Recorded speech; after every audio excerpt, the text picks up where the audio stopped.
bahan wall kayak sweater, terus rambut kalian ikutan terangkat? Pernah. Itu ada fenomena apa? Tidak tahu Bu. Nah, di situ ada namanya fenomena gaya listrik anak-anak. Gaya listrik ini merupakan topik yang akan kita bahas hari ini. Nah, di sini kita ada 4 tujuan pembelajaran. Yang pertama, murid dapat menyelidiki pengaruh besar muatan terhadap gaya listrik yang dihasilkan. Terus yang kedua, murid dapat menganalisis data hasil percobaan untuk merumuskan pada pola hubungan jarak antar muatan dengan gaya listrik yang dihasilkan. Terus yang ketiga, murid dapat menyimpulkan arah gaya listrik berdasarkan interaksi jenis muatan. Terus yang keempat, murid dapat menerapkan konsep gaya listrik ini pada produk teknologi. Nah, sebelum kita masuk ke gaya listrik ini, Ibu mau cek asesmen awal dulu, sejauh mana sih kalian tahu tentang gaya listrik ini? Silahkan di scan ya. Sudah Bu. Udah? Oke, Ibu bagi kalian menjadi 2 kelompok ya. Jadi satu kelompok isinya 4 orang, oke? Oke, Bu. Ini kelompok 1, kelompok 2.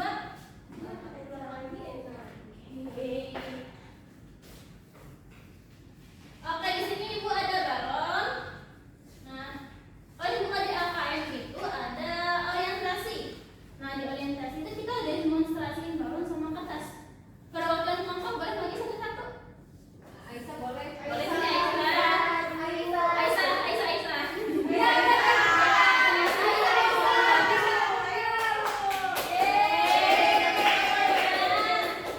Nah, di sini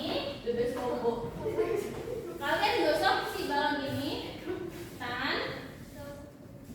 terus tempelin di kertas.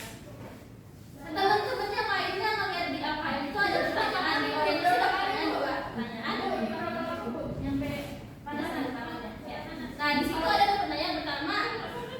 Kenapa sih si balon ini bisa nempel sama kertas? Tuh kalian jawab ya. Ya, Bu.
Berdasarkan pengamatan tadi ini, nah di situ kan ada 3 hipotesis berupa pernyataan numpang. Nah, kalian isi dulu itu.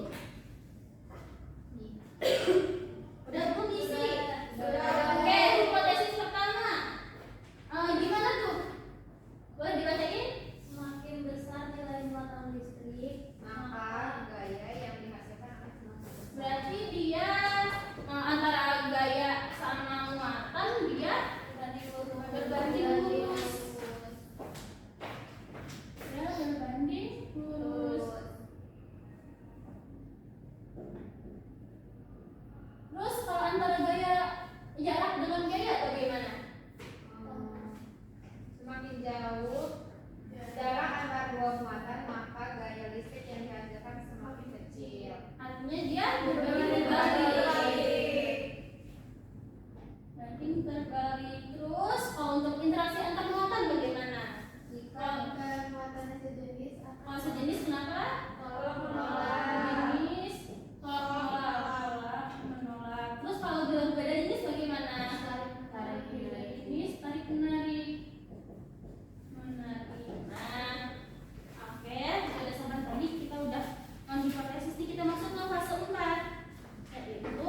di simulasi PET ini kita bisa mengetahui yang force on Q1 dan Q2 ini adalah gaya listrik yang dihasilkan ini.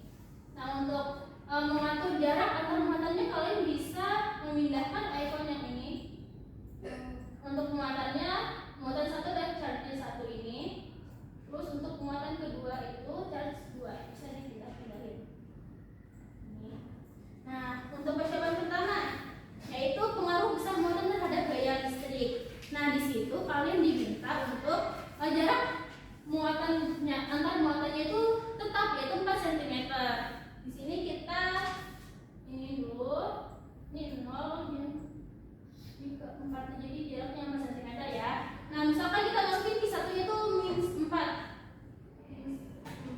mikrocoulomb, terus muatan Q2 nya 2 mikrocoulomb. Nah, di situ gaya listrik yang dihasilkan adalah 44,938. Nah, itu kalian tulis di tabel di LKM ya.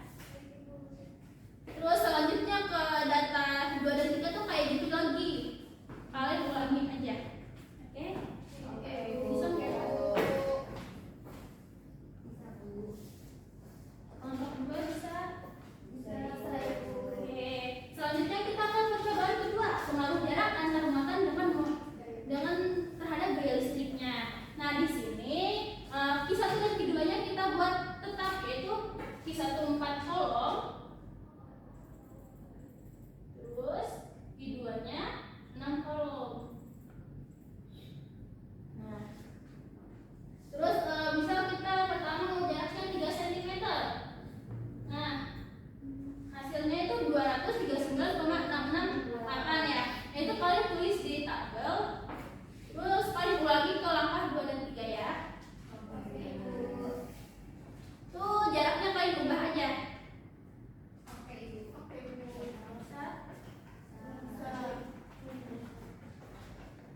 Bisa.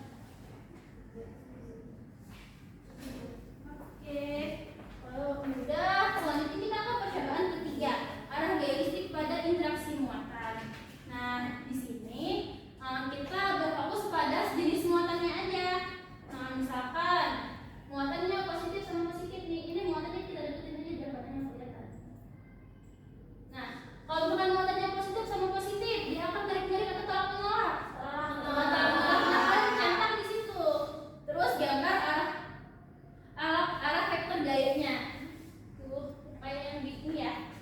Terus lanjutin ke jenis muatan yang negatif sama jenis muatan positif dan negatif ya. Oke, udah belum? Sudah Oke.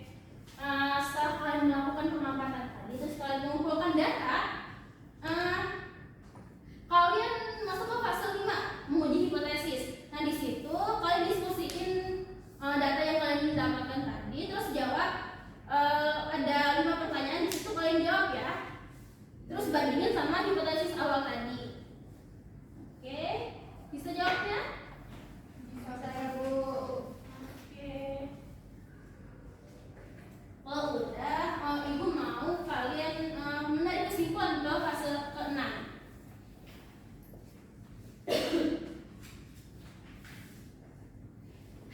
Kalau udah bikin kesimpulannya belum? Sudah. Nah, udah Ibu mau kelompok 1 bacain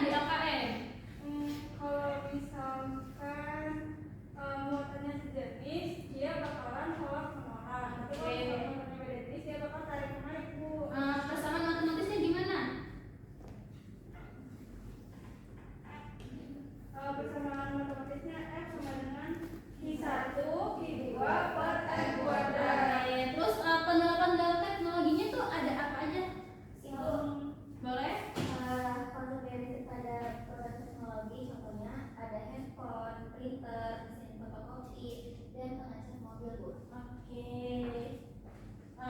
Selanjutnya ibu mau ngasih penguatan konsep. Nah, kita kan tadi udah mempelajari hukum kolom nih di simulasi PET. Hukum kolom itu diteliti oleh seorang ilmuwan Prancis bernama Charles de Coulomb. Bunyinya itu besar gaya tarik menarik atau tolak menolak antara dua benda bermuatan listrik berbanding lurus dengan muatan yang lebih rendah dan berbanding terbalik dengan kodrat jarak antara kedua benda tersebut. Nah, rumus persamaannya itu F sama dengan K bisa 1/2 per R kuadrat, di mana K itu adalah konstanta yang besarnya 9/10 pangkat 9. Nah, berdasarkan demonstrasi tadi itu bisa kita lihat. Nah, ketika si balon dibelokkan ke tangan, itu muatan listrik dari rambut di tangan kita akan berpindah ke balon. Nah, ketika balon kita dekatkan ke tisu, permukaan si tisu itu akan bermuatan positif, sehingga ada perbedaan muatan di situ yang menimbulkan gaya tarik menarik tadi. Nah, itu sama kayak waktu di sweater wall tadi. Ketika kita melepas sweater tadi, sweater akan bergesekan dengan rambut. Nah, di situ muatan negatif dari rambut akan berpindah ke si sweater. Nah, karena ada perbedaan muatan, maka akan rambut naik ketarik sama si sweater tadi. Oke.